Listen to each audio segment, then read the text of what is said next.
Whether you're aspiring to become a leader or you're in a new leadership role or you're an experienced leader, there are principles that we're going to teach that will elevate your leadership and your influence. So position yourself to hear every lesson. Hello, I'm Mike Moore, and welcome to the How to Win podcast. These podcasts are based off 2 Corinthians chapter 2, verse 14. It says, "Now thanks be unto God who always causes us to triumph in Christ." So good to have you with us today. I'm in my leadership edition of the How to Win, and I want to inspire you as a leader, equip you, and cause you to go to another level in your leadership stewardship. I began a new series in our last episode entitled "Leadership is Not for Wimps." Come on, say that. Leadership is not for wimps. Now, the theme in this series is a pretty thorough series. The theme in this series is courage. So even though there are 3 parts, and I gave you an overview in our first episode, our first lesson, I gave you an overview of the 3 parts to the series. The theme that's running through the entire series is courage. Come on, say courage. You must possess courage to be a great leader. Joshua 1 verse 6, the very first part of the verse says in the New Living Translation, "Be strong and courageous, for you are the one who will lead these people." Listen at that. Be strong and courageous, for you are the one who will lead these people. I believe that that is a prophetic word to you and to someone listening to me right now. God is telling you to be strong and be courageous, for you, not someone else, but you shall lead these people. This is part 1. We're in part 1 of a 3-part series. And our topic for this part is courage, the quality every leader must possess. We're going to really get into the why of this topic today. Courage, the quality every leader must possess. This is our second lesson. And each one of these lessons, we have a subtopic. And our subtopic for today is courage to do what? Courage to do what? In our first episode, it was a question, courageous or wimpy? And we gave you characteristics of a wimpy leader, a leader who's not brave, not strong, and lack confidence. And we gave you characteristics of a courageous leader. While subtopic today is courage to do what? Mike, you said that a leader must possess courage. Your title is the quality, courage, the quality every leader must possess. But courage to do what? Well, we're going to look at 4 areas today, and you will see why it takes courage. Courage, courage, courage. 4 areas. Courage to stand out front. Secondly, courage to embrace responsibility. Courage, thirdly, to accept accountability. And fourthly, courage to make tough decisions. Now, let's talk about the courage to stand out front. I think that's why many people shy away from leadership roles, leadership responsibilities. I know I did as a teenager in high school, very smart, but I never wanted an office. You know, you have student government. I never wanted anything like that. And even as a young adult, I kind of shied away from leadership responsibilities. I just felt that I didn't want to be out front. I'm good. Give me some money. I began to in the workforce and I wanted more money, but I didn't want to be a supervisor. I didn't want to be a department head. I didn't want to be into that. Okay. And some of it had to do with what I just didn't want to stand out front. Takes courage to stand out front. Because when you stand out front, you have to deal with the scrutiny and the criticism that goes along with it. Think about it. A leader is standing out front. Standing out front. And there's a scrutiny. That's critical examination and observation. When you're a leader, people observe everything because you're standing out front. As a pastor, I had to stand out front. People, they look at whether it's in person, on television, online. They will often comment on what I was wearing, everything from the shoes I had on to the suit I wore or the shirt or the jewelry. There's a scrutiny, critical observation, examination that comes with standing out front. And then there's the criticism. And this area is so important that I have a whole part on criticism. My third part is just going to be on criticism, how to handle criticism. But when you stand out front, there's this scrutiny and there's this criticism that goes along with it. And it takes courage to stand out front. Dr. Dave Martin said the greatest obstacle to success is fear. The greatest obstacle to success is fear. Fear of criticism, that's huge, but the fear of failure. The fear of failure is one of the biggest fears that most people deal with. I want to stand out front because I may fail. And if I fail standing out front, everyone will see it. Takes courage. The fear of making mistakes. That was one of my big fears when I first became a pastor. What if I make a mistake? What if I make a mistake?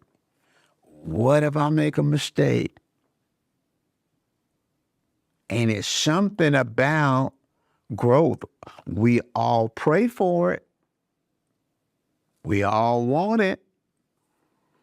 But when we grow and we're standing out front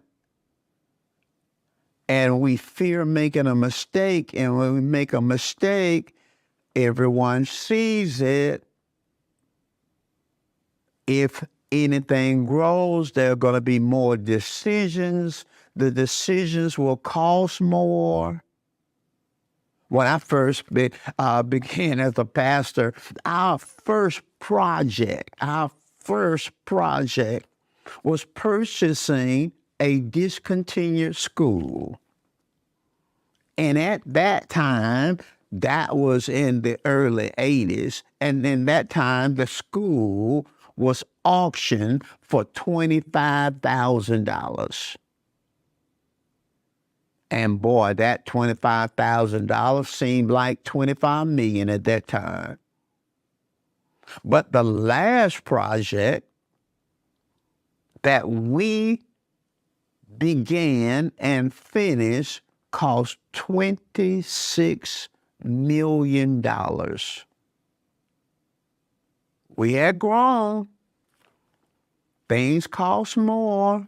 Decisions involve more people.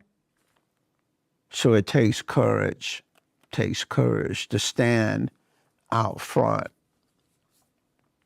And when you fear making a mistake, you end up procrastinating. We talked about that in our last episode. And you end up inactive. I'm just not going to do anything because I don't want to make a mistake. So it takes courage to stand out front. But here's the beautiful thing. If God calls you to do a thing, He will give you the grace to do it. And that's what I learned over 40 some years walking with the Lord. If he calls you to do it, he will give you the grace, the strength, and what was a very intimidating position can become your comfort zone, standing out front. Courage to do what? Number two, to embrace responsibility. To embrace the responsibility. Leaders must delegate authority. If it's going to grow, you got to delegate authority. But leaders cannot delegate responsibility. A leader is always responsible for the ultimate overall results. Always responsible. Even though we delegate, and those who we delegate to, they are responsible for their area. But the leader, the leader, the lead authority, the CEO, the principal of the school, the pastor of the church is ultimately responsible for the overall results. So embracing the responsibility requires courage. Leaders are responsible for setting benchmarks, maintaining communication, assessing performance. But ultimately, the leader is responsible for the results of the organization. Pat Williams said, when things go wrong on your watch, you are to blame. Takes courage to be a leader. Courage to stand out front. Courage to embrace responsibility. But courage, thirdly, to accept accountability. To accept accountability.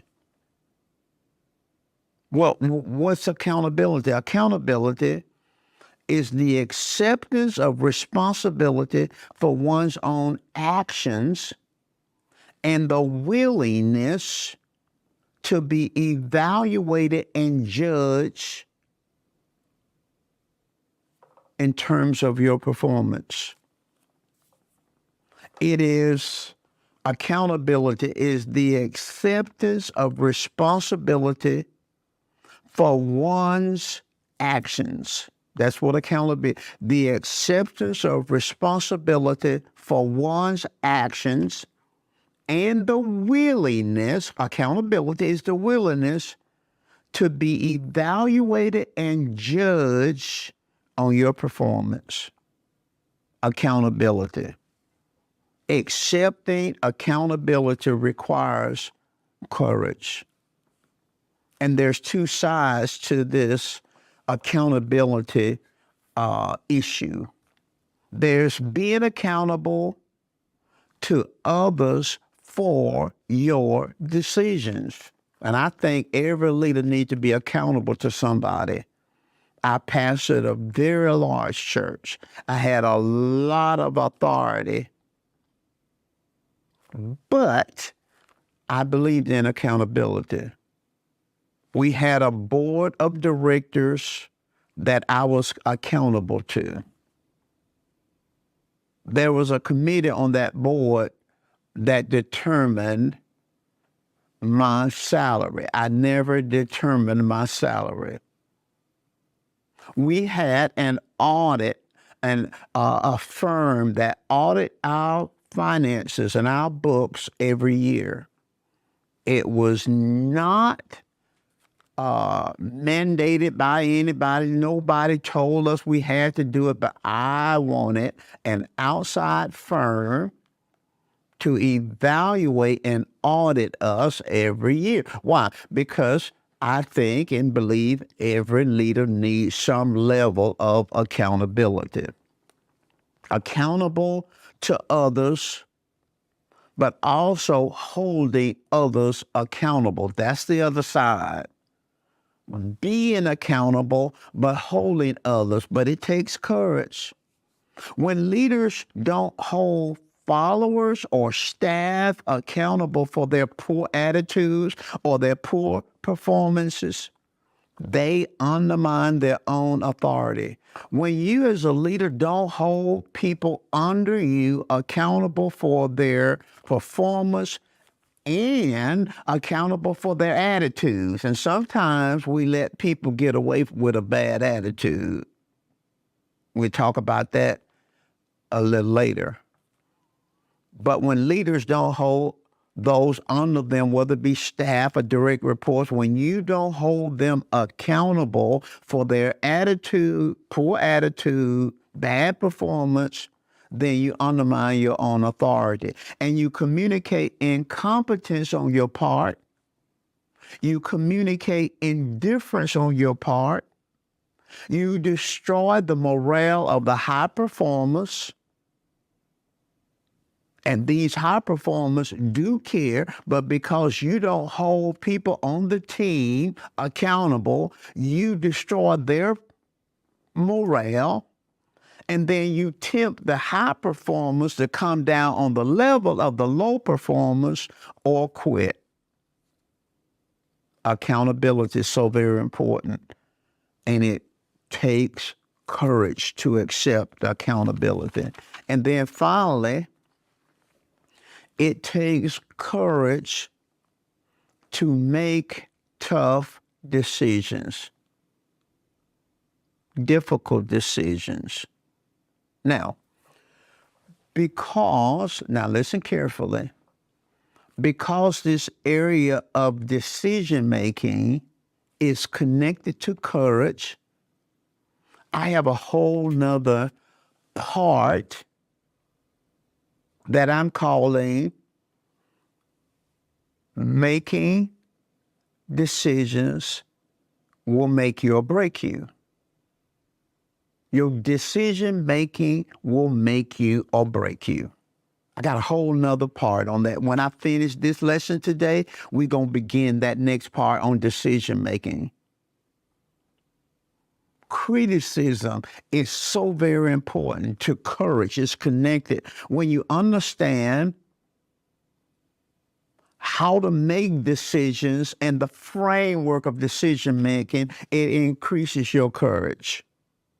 When you understand criticism and how to handle and recognize criticism and the different kinds of criticism, it will increase your courage. But right now, as I close this second lesson of the first part, I want to talk briefly about making tough decisions. It requires courage to make tough decisions, difficult decisions. Why is that? Tough decisions are risky.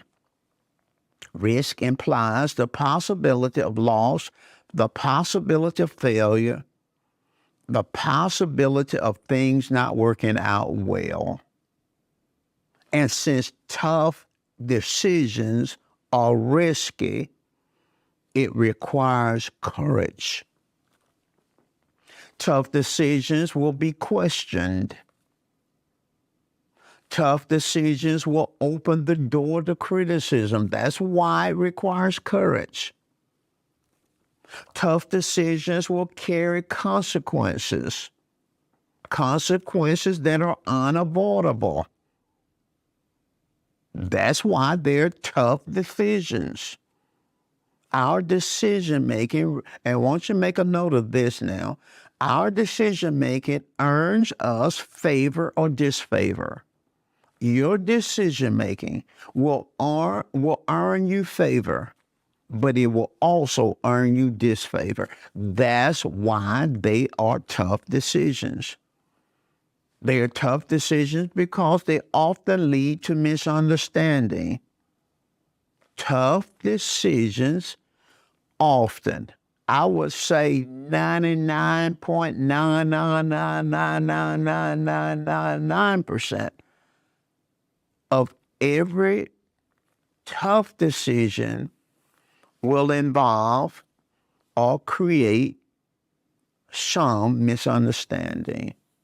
That's why they are tough decisions. I want to give you 3 examples. Now we're gonna get into decision making, and I'm gonna show you, and I'm gonna walk you through how to make good decisions, and I'm gonna give you understanding of your decision making style. We're gonna get in that, but I want to give you 3 tough decisions that most leaders, especially leaders who have longevity. And that's what you want. You want longevity in your leadership stewardship. You want longevity. Now watch this. The 3 tough decisions that I believe you'll have to deal with. The first tough decision that you have to deal with is the complacent long timer. The complacent long timer. This is a person who has been with you or with the organization or with the business or with the church or with the institution for a long time. Maybe you work in industry and you work alongside or work under or are involved with a long timer. This is a person who have put a lot of years there. And I think making tough decisions on complacent long timers is rough, it's tough, it's hard, it's difficult. Let's look at the complacent long timer. The complacent long timer is an employee or volunteer or worker or a leader who's stuck in his or her ways, just stuck in his or her ways. This is a person, the complacent long timer is an underperformer who has lost his or her passion. And this is a person not adding much value anymore. Complacent long time. They're on cruise control. Some people in organizations, in churches, they're on cruise control. This is the person who may have been working with the organization or the industry or the business or the school or the church for 20 years, 30 years, 40 years. This is a complacent long time. They're on cruise control. They feel that they have paid their dues in hard work in the past. They equate loyalty with tenure. So they work hard the first 20 years that they're with you. Maybe I'm talking to you, a complacent long timer. You work 20 years hard the first 20 years, and then they steal from the company the next 20 years. But loyalty is not just tenure. Loyalty is shown through continued contribution. You're still adding value. As long as you're working there, as long as you are volunteering for God, or maybe you're not getting money, but you've been in this ministry for 40 years, and you're complacent now. You should still be passionate about adding value. And if you are a paid employee or paid supervisor, whatever, and you've been there and you know you're not going to get fired, you know you should still be passionate, especially if you're a Christian. You should be compassionate about adding value. The complacent long timer, if employed, is just picking up a check. The complacent long timer, if an employee is just holding on to the position, holding on to the title, holding on to the status quo. They're guardians of the past. And if you're a leader and you got someone on your team and they complacent, they're not adding any value, That's a tough decision because they're going to hate your guts. I don't know if you understand that colloquial expression, but they're going to hate you if you make a decision to move them out of the way and bring somebody in who has passion, because they're going to say, you used me for all these years and now you're throwing me away, and they're not going to accept responsibility for their loss of passion. They're not going to accept responsibility for now they no longer add value, because they're focused on the first 20 years when they worked real hard, brought much value, but for the last 20 years, they've just been holding the title, holding the position, getting the check, and they have no passion, bringing no value, and they're not, this person right now, this individual right now will not accept any responsibility because they're focused on the first 20 years that they brought value, but they're not focused on the last 20 years when they were stealing from the organization by doing nothing. And maybe I'm talking to you. And that's wrong. It is wrong. Just because you've been to another place and you've said in your heart, I'm not working hard anymore, I'm through with that hard work, you're a complacent long timer. And they should hold you accountable. And if you get mad, you're wrong, because you're not adding value, you don't have any passion, because you think that your tenure is loyalty, and it's not. It's not tenure. It's not necessary. It could be, but it's not necessarily loyal. Yeah, I had a deacon in my church. He was the first deacon in my church, and that man was with me a long time. I mean, he was with me a long time, Brother Spencer.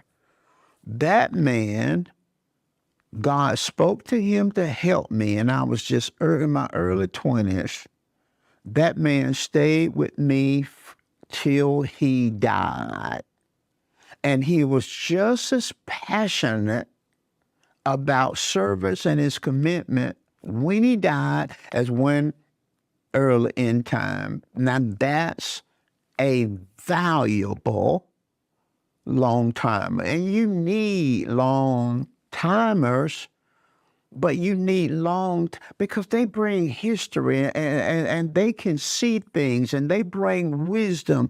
But if they have passion, you need people who been through the struggle, who understood the tough times and went through every institution, every school, every church, everybody need long timers, passionate long timers, not complacent, not just sitting around doing nothing anymore.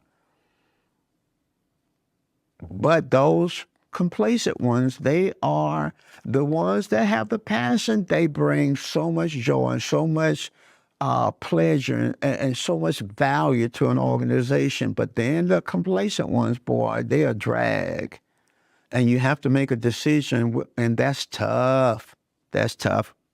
They will hate you. Their families will hate you. And then everybody connected with them will hate you. That's a tough decision.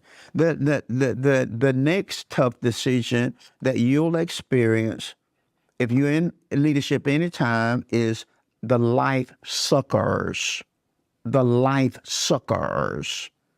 Oh, these are the people who they deliver results. Man, they can get some done. I mean, they gonna get some done, but their attitude bring the whole team down. You ever seen people on the team, or maybe you one of them, they just get the job done. They good, they know what they do, they competent, and they aggressive when it comes to getting their job done. They high performers in terms of achieving results, but their attitude is terrible. Flow level attitude, nasty attitude, arrogant attitudes, just all kinds of their attitude. That's a tough decision, because these people are culture terminators. They will terminate a culture. They'll get the job done, and they know they can get the job done, but they are culture terminators. I read this somewhere. If someone has a bad attitude, it is their fault. But if you pay them, it's your fault. And this is a tough decision because they're going to point to their work, their performance.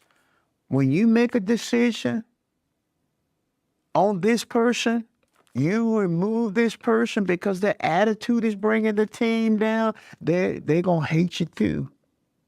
Because they're going to say, I got more done than this person over here. And they're going to think, I did this and look at my performance. I'm the best person on the team. I get this done. You gave me that. They will hate you because they have a blind spot as it relates to the attitude. And sometimes you can even talk to them, but because of their blind spot, so sometimes you have to make a tough decision. That's a tough decision. I tell you, probably even more tough decision. All these are tough. All of them tough. Even more tough decision is the good guys. These are the good guys. You have to deal with the good guys. The good guys is the person everyone likes. Everybody in the church like this person. Everybody in the business like this person. Everybody and the staff like this person. Everybody like this person. The good guys. But sometimes the good guys are the wrong fit for the job. They're the wrong fit. Come on, say wrong fit. Sometimes the good guys, everybody like them, but they can't or won't do their job. There are people, they just as nice as you want. I mean, they just respectful. They just as nice. They just as courteous. But they're always dragging their feet. They're pulling the team down because they're not doing their job. They got other folk frustrated because they're not pulling their weight, but they are good. Everybody love them. Everybody love them. Everybody love them.